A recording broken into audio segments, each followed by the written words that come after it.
廣東話教室蕩失路，蕩失路呢，即係解行錯路或者迷路嘅意思。蕩有遊蕩個蕩，遊蕩嘅意思。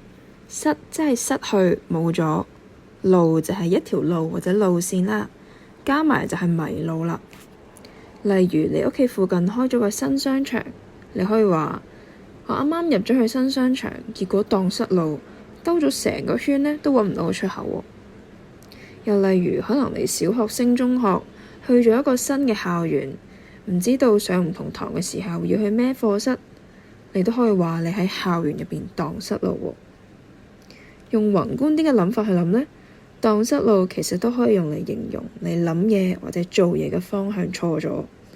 例如你同你嘅朋友喺度討論緊、辯論緊一樣嘢，對方呢講下又唔知講咗去邊喎，離晒題，你就可以講笑咁樣話：你咁樣講完全蕩失晒路，錯晒方向喎，返嚟先。